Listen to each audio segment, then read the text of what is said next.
We're glad to have you back. You're still watching the morning show here on Arise News. And President Muhammadu Buhari on Thursday directed the security agencies to operate within the confines of legitimacy by not doing what would aggravate the situation caused by the #EndSARS protest. Well, the National Security Advisor Babagana Munguno quoted Buhari as saying this after a 4-hour meeting of National Security Council. Munguno said Buhari directed that all necessary steps be taken to reach an agreeable resolution and voiced his opposition to a descent to a state of anarchy in any part of Nigeria. The security agencies have been asked to apply as much restraint as possible. Well, joining us to examine the current security situation in the country is Aare Ona Kakanfo of Yorubaland, Gani Adams. Glad to have you. Glad to have you. Good morning. Good. Fantastic. Amazing. Right. Let's start this way. Nigeria is in perpetual conflict. These are your words, sir. And so NAS must begin the process of returning the country to regionalism to tackle the rising unrest. Now, there were unrest in the region then, too, if you remember, Iba. And some have said it's not a question of style, but the people running the styles. Let's get your response.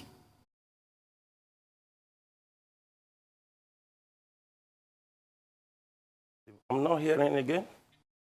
Good. Okay. Can you hear me? Can you hear me now? Yeah, I can hear you back now. Okay, good, fantastic. I can hear you back now. Good, yeah? Fantastic. So let's go back from where I started earlier. Nigeria is a perpetual conflict. These are your words. And the NAS must begin the process of returning the country to regionalism to tackle the rising unrest. And I add that there were also unrest in the regions too then, and some have said it's not a question of style, but the people running the styles. Let's get your reaction on that, your response rather on that. Well, we have to look the genesis of the grievances of the youths on the protest of EndSARS. Because when you see part of their demand, they were demanding for change of constitution. And don't forget that our youth who protest within a period of 2 weeks ago did not have adequate response in the media. They couldn't have a spokesman to articulate their demands. They have sacrificed a lot to make a positive change in Nigeria, to make sure we have a very reliable and a country that we can be proud of. And after they were being attacked on Tuesday by the military, a lot of things have happened. And we realized that our security architecture, we solely rely on the federal security architecture. The governor did not have the power to respond to any crisis. And even the region were not coordinated in terms of a security network. And we have been agitating for restructuring as a solution to move Nigeria forward. We can see a situation we have now. If care is not taken, if we don't learn our lesson from this issue, the future of Nigeria is bleak. And when a crisis happens like this, a good leader, not to calm the people that are involved in that crisis, is to provide a solution. I've listened to a lot of statements without suggesting a solution to the problem. And it's our right as a citizen of the Federal Republic of Nigeria to make sure that we calm our youth, we preach peace, and at the same time, use that opportunity to suggest a solution to the people in authority. And you can see the issue of this EndSARS. And a single attack on this youth have generated a lot of interest internationally from the international institution and a different powerful government that we can call a Western government and a government that was highly respected. Don't forget that the American delegation went to the federal government in the villa and discussed with them about the unexpected killing of our youth in Lekki. And when you are talking of a solution, I believe if this country is not restructured within the period of 2 years, the country may result into war. And when you see what is coming from the north, our crisis did not start from the NSAS. When you gauge what happened in the northwest, about 70 of the northwest has a lot of security threat from the bandits. And from the northeast, the issue of Boko Haram and different organizations is the order of the day. And even in the Middle Belt, about 50% of the Middle Belt are crying wolf about the attack of some Fulani herdsmen. And the Southwest that usually be a peaceful region in the history of our dear country, we are witnessing some uncoordinated attack from criminals in our farms and our cities. And a lot of kidnappings, a lot of ritualists are operating in our region that we have never experienced in the history of our existence. And now coming to the issue of NSAS, we have to learn a lot of lessons. And at the same time, we have to prefer a solution. If the people in power did not know the implication of what happened, that was very close to the commoner, we have to give them a very good suggestion. And that was one of the reasons I said that let Nigeria be restructured into region based on the 6 geopolitical zones that enshrined in the 1999 Constitution. Simple. The detailed contents can follow by the leaders by meeting the federal government. And I can suggest to the President of the Federal Republic of Nigeria, the President should lift out the Republic Constitution of 1963. The Republic Constitution is the only constitution that our leader sat down and wrote by themselves without any infiltration and without even the influence of the colonial masters. The 1960 and 1963 Constitution, we can look into it and the contents and look at detailed replicants of what we have in that 1963 Constitution to solve the problem we have on ground. There's no doubt Nigeria cannot move forward without restructuring. And if Nigeria did not restructure, I'm afraid Nigeria will break as soon as possible. I will tell you that. Some elite did not want to hear that. And the truth must be told. Because the elite that did not believe in restructuring did not know that the crisis of NSAS will come. We could not lay our finger on their leader. We try as much as possible to make sure when this peaceful protest started, who is their leader? Who is the person coordinating them? I now realize that the spirit behind these youths go beyond human being imagination. There is hunger,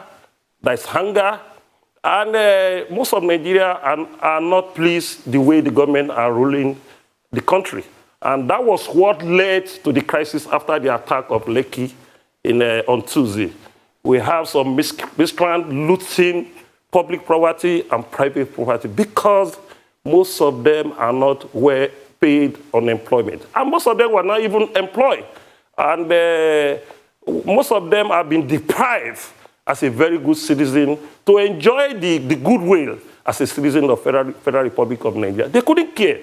And as a person that led an organization, Oodua People's Congress, we realized that most of the miscreants that commit this atrocity, they are not up to the age of 20. They are not up to the age of 20. And you see them in number moving to a street and destroying property, taking away a valuable property from the street.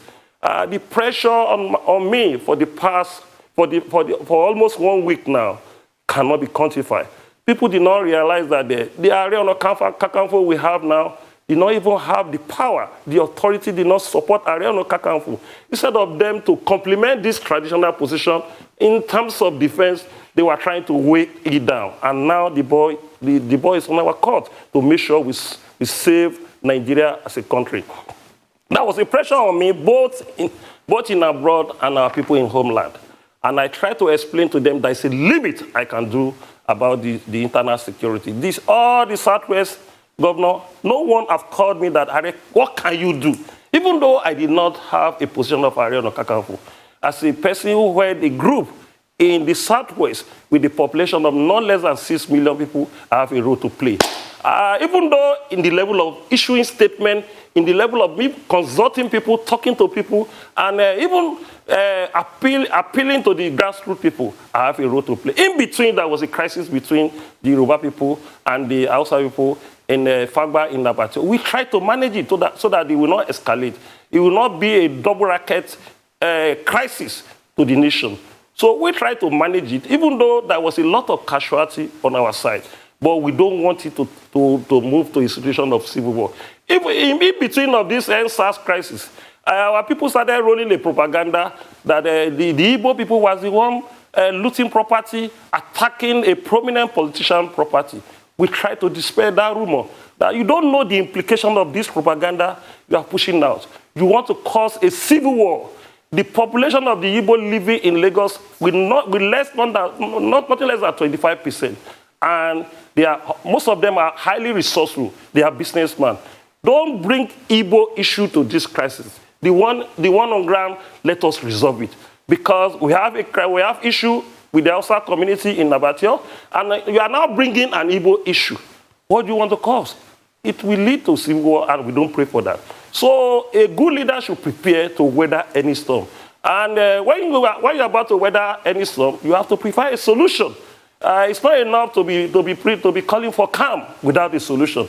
I expected all the former head of state to advise President Muhammadu Buhari to bring out 1963 Constitution and 1960 Constitution. Let them sit down. Let us see what we can do about this Constitution. I was one of the people that went to the national conference in 2014. We tried to provide a lot of solutions to move this country forward. In the situation, we recommended about 664 content that can move this country forward. But I realized that the event is becoming overshadow what we recommended. Even though it's part of the solution, I realized that even though we want to use that document, it will not solve up to 80% of the problem we have now. A lot of things have happened between 2014 to 2020. I believe a total solution, if you don't want this country to break, is to go back to our constitution. When a children fall, it look forward. But when an old man fall, it look at the back. Where are we coming from? How did we agree to be the same nation? Let's get in here. We have a self-government from the Hello? Yeah, let's can you hear us? Yeah, all right. let's just you've said a lot within this few minutes that we started having this conversation. So before you move forward, let's just touch on some of the things that you mentioned. Now, as we already know, one of the major problems that we have in Nigeria is tribalism, and looking at this system, regionalism that you're speaking about, one of the issues that it had was the fact that it promotes, what's the word now, ethnic loyalty. So looking at the fact that we're already in a system that is very tribalistic, and then we're going to, you're saying that we should go back to a system that promotes ethnic loyalty. How does that now solve the problem that Nigeria faces? Well, you don't know that Nigeria is a tribal country. Nigeria is a country of many countries. And many countries that move forward in the whole world will not run a unitary system of government under a population of 200 million. Even a country with a population of 3 million, if they have about 20 ethnic nationalities, they have to respect the interests of every ethnic in that nation by running that government in a federated unit so that every ethnic may have an equal right. Because I don't know what you are talking about unity. Because when you're talking about unity, what we borrow, the system we borrow in 1979 was a true federalism, a system from United States of America. America have about 50 states, and each state have the autonomy to develop at their own pace. They have a state police, they have the Federal High Court, Appeal Court to Supreme Court, and a governor in the United States is a mini vice president in the United States. A governor in the United States even have almost the power the vice president in America have. So I don't know what you talk about unity without cohesion.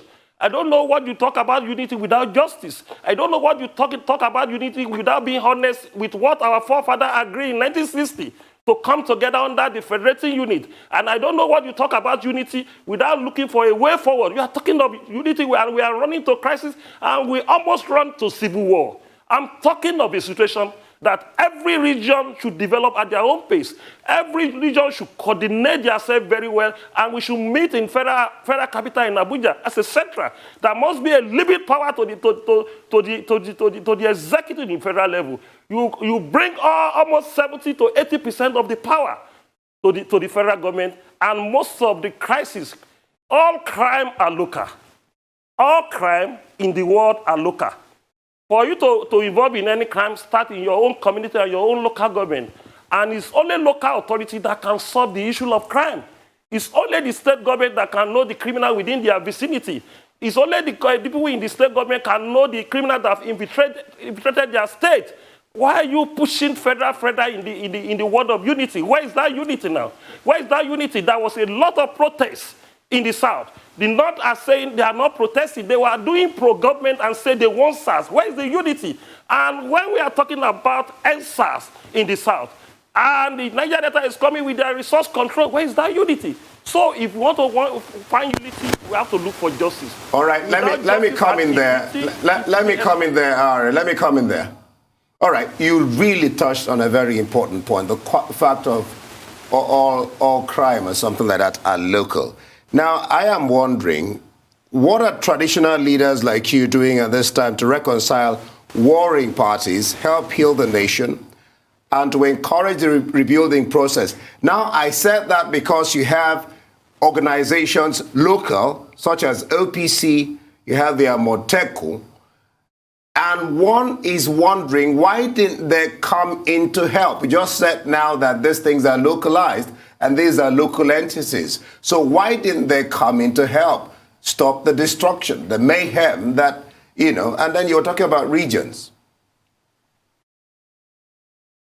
Well, Amoteku process started by July last year, and the Southwest governor agreed to make sure they establish Amoteku, and they process it to establish as a law. But unfortunately, 5 governors in Southwest have signed the bill of Amoteku to law. But Lagos State haven't signed their own bill to law. They were talking about community police from the federal police. And you can see what is on ground now. The crisis was highly hit in Lagos State more than other states. Assuming we agree that we continue with the process of Amoteku, the collateral damage that happened within a period of 3 days will less. We won't have a serious issue up to 25% of what happened, because a good leader should be preparing for future. A good leader should be having a plan B of not only in terms of security, but they couldn't take it serious. They were thinking about their own political ambition. They jettisoned the security of their people. And the most responsibility of any government is to make sure there is law and order, and to protect the life and property of their citizens. And secondly, it's not only the fault of the governor. We got an information that the governor sent a representative to meet National Security Advisor.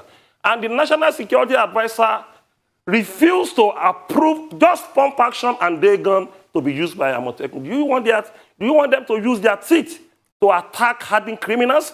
Do you want them to use their teeth and just ordinary hand to face a serious criminal with AK-47? And that was the time that was a stalemate.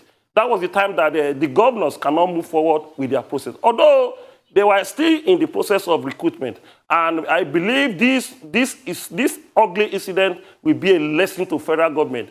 Yeah, you've addressed... If they want to hold this country as a country, or if they want to allow lacuna so that the problem can happen to this country. Yeah, you've addressed one side of that question. I called Amoteku. What is the second side? And then OPC. Yeah. OPC is well known in Lagos. So even if you say Amoteku hasn't been signed. Those who did not know the effort and the importance of OPC could have known it within the period of 3 days. I slept 4 a.m. today. Apart from the community that engaged OPC to secure the environment, the police, most of the police formation that was not born, about 50% of it was jointly protected by the police and OPC.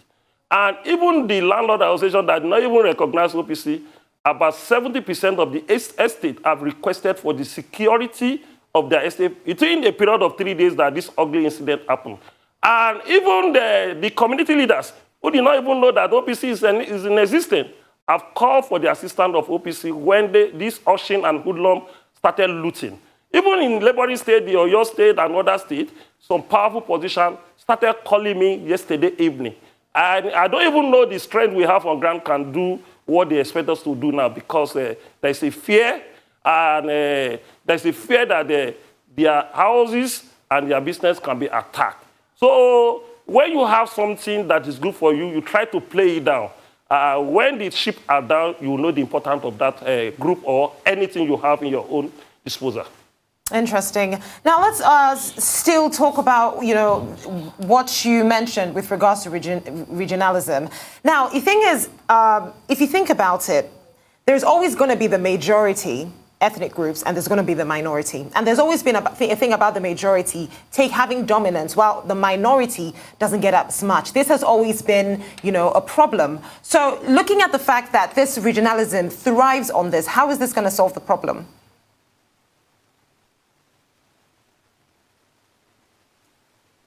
I'm not hearing again. You would like me to repeat the question? Okay, so basically I said something. In every system of government, there's always the majority and the minority. All states are never equal. Even in the US, some states do better than others. And speaking of regionalism, some ethnic groups are definitely a lot more than others. And it is very probable that there will be a dominance of one ethnic group as opposed to another. So how does this fix the problem? Because taking everything that Nigeria has been through back to the 1963 Constitution, there is a reason that it was changed. So why do you think that this is the best solution for Nigeria, and the National Assembly needs to restructure Nigeria back to where it was in 1963? Well, the Constitutional Conference of Abacha in 1996 have solved the problem in terms of the larger ethnic group and the minority. And they have carved Nigeria into 6 zones. If we want to go back to regionalism, we can't go back on 3 regions before we have in 1960 to 1966, before the military concrete our federalism. I think we have to deal with the 6 geopolitical zones we have in Nigeria on the basis of region. And all the region will be able to sit down and have their own separate constitution apart from federal constitution.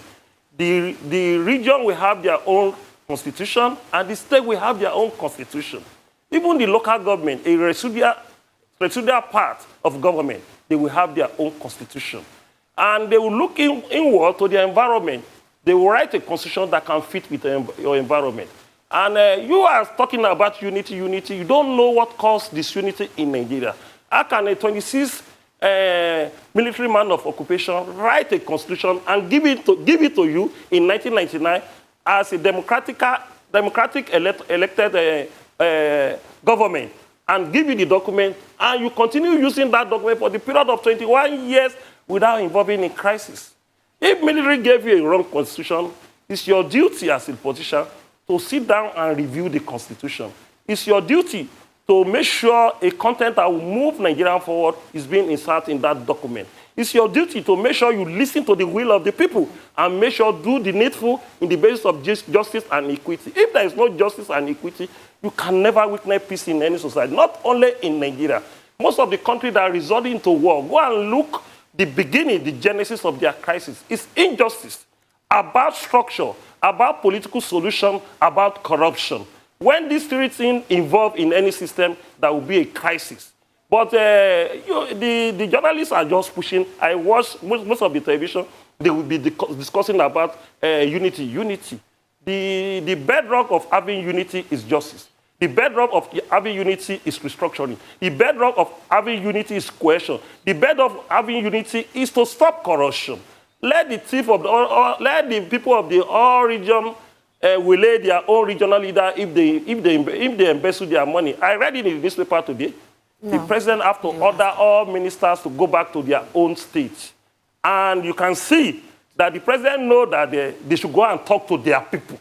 And most of them will stay in Abuja for a period of 3, 4, 5 months. By the time they are coming, they won't go to the grassroots, they will go to Ikoyi.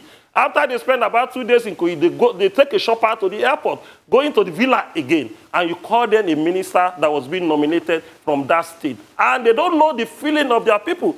If they were so courageous and they love their people, it's not up to the time that the president will say, go to your people and talk to them. Immediately they know that it's a crisis, they must rush back to their state to appeal to their people.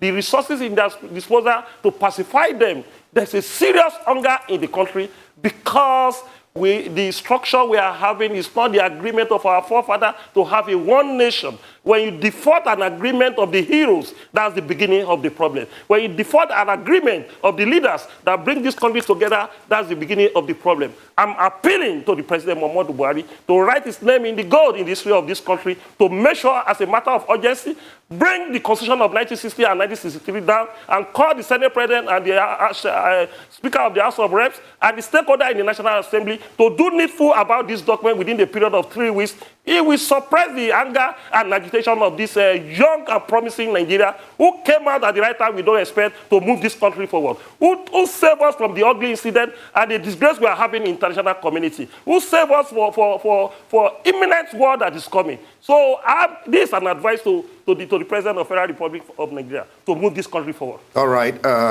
We're still talking. If we have time, we will come to the economic implications that all these have caused. But let's discuss more on the security implications. Let's talk more about the OPC. What do you think can be done more, probably to equip the OPC to be more effective in security, maybe protecting its environments? Well, the issue of OPC the federal government did not have thought about OPC. It's our people, our political leader, because of jealousy, because they want to play down a group that they know it can be useful to them. Our plan before is that at least 30% of the recruitment of the Amotekun should be a member of OPC. And where structure, they will be trained by retired police, retired army, or retired SSS, so that we can look inward to the internal security of Yorubaland. And not only OPC, we are talking of vigilante, and we are talking of the hunters and other relevant security organizations. But because of the reason best known to them, they decided to jettison it, and most of the recruitment now have political undertone. But we are not worried, and we are not ravelled with what happened. Now they still have the chance to make sure they do something that will make them be proud of as a son of Yorubaland. Because Igbo people like adventure, but Yoruba like history. When you do the right thing, when you have power, Yoruba will not forget you. But when you do wrong thing, Yoruba will not forgive you. So they have the power to make sure they redress all the problems we have in the Southwest. Not only the issue of security. Where's our free education? Where's our free health? Where's our infrastructure that Chief Obafemi Awolowo built for us? Most of them are putting up the cap of Awolowo, and they don't believe in the ideology of Awolowo. When I was in primary school, I enjoyed free education, free meal. When we got to secondary school, in our Southern secondary school, we were being given a free education. We were being given about 12 or 13 textbooks. They will put a stamp there, not for state, it's from Lagos State government. They'll give us about 20 notebooks as we are entering another time of the season of educational curriculum. And we were being given different opportunity. And the environment was secure. Jakonde did one thing that I will forever remember Jakonde as one of our heroes as politicians. He went to go and building some structures, increase the structure of the school. And he now said that most of the people who are artisans, to come to the school and come and build their education to the secondary school level. By then, when we are in the class, we are so short. Most of the people that came and joined us in the school, they are our brothers. And the policy of Jakonde was that to give them a certain level of education to secondary school. If you can have an education to secondary school, you will know the implication of involving in crime. You will know the implication of turning yourself to a criminal. You will know the implication that your future is at risk by involving in criminal. That he even said that if they score a period of 25% in their result, they should promote them. 25% enough to promote them. And they were promoting them. They were missing with the son of elite. They were missing with the son of ambassador who is having an embassy, who is leading an embassy in different countries. We were missing with the son of most of the prominent people. We miss together and the commoner. So we have a sense of belonging together. We don't even know the son of the rich. We don't know the son of the poor. So we were going together, and some of our illiterate were being built to the elite side, to the stage of secondary school. And that's what they said, that if they can't cope beyond secondary school, when they have an education to the secondary school level, it's enough for them to push their future, to put their future in the normal place. But when the military came to power in 1984, they should destroy all these policies. They said anybody who did not get up to 50% should be displaced from the school. And that was the beginning of the breaking and destruction of our system. By the time you take education from your children, you are in problem. By the time you don't give them a quality health care, you are in problem. By the time you don't give them a very good infrastructure, you are in problem. It's not about security. You are talking about security. There is something you will do that you will have less pressure about the issue of insecurity. When you give your citizen, your subject, some good part of the government, they will try to listen to you. Look at what happened in the protest when Tony Blair was a Prime Minister of UK. There was a protest in the United Kingdom, and the British government were looking for a way to suppress that protest. They now announce that anybody who continue with the protest, they will take the council flat from them. When they heard that they will take the council flat from them, they stopped the protest automatically. Nobody wants to lose their council flat. What will Nigerian government use to suppress the protest in terms of what they have given to their citizens? Most of the Oshin that were destroying property, taking away property, they are living under the bridge. Most of them are sleeping under a vehicle of Danfo. Most of them were sleeping beside the gutter. So definitely, they know they don't have future. They are ready to destroy. So when you are talking of security, the government should sit down now and make sure they do the needful to the people. The wish of the people is very, very important. Listen to the people. Look at this issue of protesters. Assuming they allow this young, promising youth to continue this protest for a period of 3-4 weeks, peacefully, they will think otherwise. Let us choose a leader to negotiate for us. They will be tired. But they started this ugly mood by burning a station in Orile. Is it the protester that burned that station? It's the Oshin that the politician gave money to go and burn it, so that they can have an opportunity to declare coffee. Well, and they declare coffee within 5 hours of declaring that. That's a serious allegation which can be proven, because you just said they give money to politicians, give money to people to go and burn. I just wanted to correct that. I hope you can hear me. It's wicked. It's uncalled for. Well, I hope you can hear me. I was just saying what you said there is a serious, very serious allegation that has to be proven, because before you can say that, what you were saying that politicians give money to people to go and burn, to go and burn a station. How so? Do you have my brother? Call me again. You call me for this interview. Do you have any protester in Orile before the station was being burned? All right, let's go on to some. Do you have any protester in Orile before the station was being burned?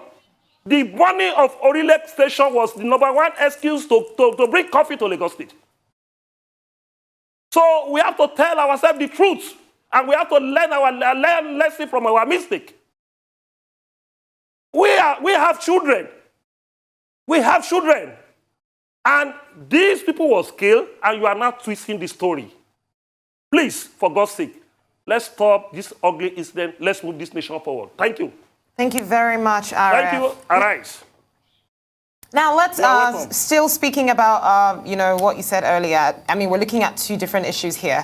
Now, it's been 60 years. Yeah, it's been 60 years of the 1999 Constitution. So looking at the economy of Nigeria today, what will be the economic impact of a shift to the regionalist constitution at the moment? Well, there is no way economy can thrive without working on the issue of power supply. There is no way economy can thrive without working on your infrastructure. There is no way economy can thrive without dealing with your security. The investor can only come to any country and come and invest when there's a 24 hours power supply, when there's a very good infrastructure, when there is a security, adequate security, and a stable policy from federal government. Nigeria will say something today, within 6 months, they will go to Federal Executive Council and change it. When you have a stable policy, definitely, the fifth one, when there is a justice and rule of law, that was the 5 cardinal points for any reliable investor to come to that country to come and invest. Nigeria is a country that can be a pool of investors for any reliable investor with the population of 200 million people. And Nigeria have everything that take for any investor to have courage to come and invest in billions, even trillions of dollars. We have oil, we have solid mineral, we have a fertile land, and we have a tourism potentials. But because all these 5 things are wanting in our system, it will continue discouraging our investor. You sold oil, you take taxes from the business that is not booming, you share the money allocation, and you share the money from federal to state and local government. Even the local government, who are local government chairman, is not assessing their allocation anymore. And this local government are the governor of the grassroots. Most of the commoner do not have any business with the state government. Where the people they have access to is the local government in their own area. The governor will take nothing less than 90% of the allocation from the local government. They will take it away from them. They will just give them running costs and salary of their council. Now our local government system have been killed and shut down completely. And that was one of the reasons for this menace. That was one of the reasons for this miscreants. Because all these miscreants, they have an opportunity to access the local government chairman. But when you get to the local government chairman, they will tell you, they just give me about 20 million out of 150 million from my allocation. I will remove 5 million or 15 million as a salary, the remaining 5 million for the running costs. And that remaining 5 million, the chairman will take away 2.5 billion. The vice chairman will take away 1.5 billion. The other executive in local government will share 5 billion, and everybody will go to their house. And virtually, you see most of the local government, they are not doing anything anymore, apart from the local government in Lagos State and some of the major cities in Southwest that generate a tax in their own area. And the tax supposed to be taken by the local government. The state government is taking about 80% from them. They have circumvented the constitution, taking what's supposed to be generated by the local government. They have taken it from them, away, about 80% from them. And the local government have been capacitated. Definitely, that will be a serious problem on the economy. You don't need any serious economists to analyze the problem and the bane of our economic problem in this country. The 5 things, it is well done in any country. I think the country will move forward within the period of 5 years. And most of these things are supposed to be done by the region. It's not the problem. It's not the problem of the federal. The region is supposed to get a very good expatriate to come and light their region, build their region about electricity. The region is supposed to do most of the thing about infrastructure. And the region is supposed to build their local security. Regional police, state police, and local government police. And federal will have their own police to work on federal case. We're supposed to have full structure of the police. When you go to Britain have a population nothing less than 70 million people. Go and see the structure of the police in Britain. It's about 7. Even in the railway, they have their own police that work in tandem with the state police and the municipal police. Even in most of the big universities, they have their own police. In Rome, in Vatican City, the Pope have their own police that run Vatican City like another country. So I think the issue of economy can improve when we have these 5 policies on ground. And when we stop corruption, the corruption can be on the basis of rule of law, can be a content of rule of law. One of the 5 content I told you. When there is a rule of law, when you embezzle money, they take you to court, they jail you. When there is a very sound precedent, definitely those people who want to lay hand to the treasury of the country will be very, very careful. And a tribunal about contractor had to be established. If you want to get a contract, there must be a procedure. You will do this contract for a period of, you finish this contract for a period of so time. If you don't do it, you are in problem. You will give us so standard. If you don't do it, you are in problem. And we are giving you 75% of your money. And they will take you to court to sworn and oath to it. And at the end of the day, if you don't do it, a tribunal will take care of that. The issue of EFCC have been politicized. EFCC have been a selective organization. It's an organization we respected a lot before. The villa we just called EFCC, don't probe him again. You see the person that have embezzled the money of a whole state and becoming a minister. We know most of the people that have embezzled the money of the state. About 4 or 7 of them are still a minister under Buhari. What are you talking about corruption? Corruption in my foot. And in a situation, what are you talking about fighting corruption? Fighting corruption in my food. You have to make sure that things are being done at the right way. When most of the diplomats, when you see us, that they will tell us, I've never seen a country like Nigeria, that your right will be taken and you kept quiet. And look at what happened now to this youth. Nobody know that they will come out. We were thinking that we will be champion our struggle on intellectual way. Assuming that was a pressure on me that I should go and join the NSAS protest. And I told them, as a person that have experience on protest, our government did not have a patience to listen to a peaceful protest, to express your grievances. They will still attack them. I talked like a prophet, and it happened at the end of the day. I wrote a letter to the President Muhammadu Buhari. Even though you want to dispatch a protester, don't use army. The statement came out last week, Monday. Don't use, it's a letter written to the president and circulated to the media. Don't use Nigerian army. Nigerian army was built to face the external aggressors, not an internal issue. Until when there is a war, we see the army in the vicinity of any society. And they came. That was an amateur video for everybody to see. Even show in major traditional TV when they were attacking these young, promising children in a close range. And look at the ammunition they use. An ammunition that you will use for an elephant, when shot one to that elephant, it will not survive within 3 minutes. So definitely, we have to learn lesson from Lekki episode. Thank you very much for that, Aare. Now, let's go back to what you mentioned about Urili. That was a very, very significant point. Could you give us a broader picture of what happened? You said there were no protesters there, so you strongly believe that there was a deeper meaning as to what was going on there that people are not aware of. Can you tell us what that is? Don't forget that I have a structure in all local government of Yorubaland. Don't forget that I have nothing less than 5,000 to 7,000 in each local government, in major local government in Yorubaland. Everything that happened there, I was being fed. I was being fed. I may not give you the details in this television, but those who burned that police station, they are ushering, they are not protesters. There was not protest in most of the local area of Lagos. The protest that was happening was in the major road, Alausa, Lekki, Bagada, and Begaye. So there was no major coordinated protest. There was no protest in Orile when the station was burned. You can say that maybe I will not say politician. You can say that, and I can agree with you. But those who burned down Orile station, when the investigation started, you will see what will come out. They are miscreant and ushering. They are not part of the SARS. And most of the people, when the SARS was being attacked, you can see that the continuation of that station was being burned. I saw the list of the stations that was burned in Lagos. There are 26 police stations. And if not because of the support of our members, they could have burned more than 200 police stations in Lagos. So definitely, those who involved in the Orile, that's the first station being burned in Nigeria. And that was one send a precedent and reference for the criminal to act in other stations.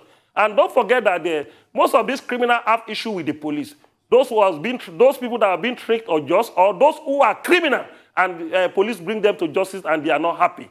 And they use the opportunity to use the issue of attack on the youth in Lekki to register their grievances in a very ugly and bad manner. You don't, in all over the world, you don't burn your police station. After the end of this crisis, who will give you safety? And for you to survive as any community, the police must to be protected. But notwithstanding, police even know that they have committed a lot of atrocity.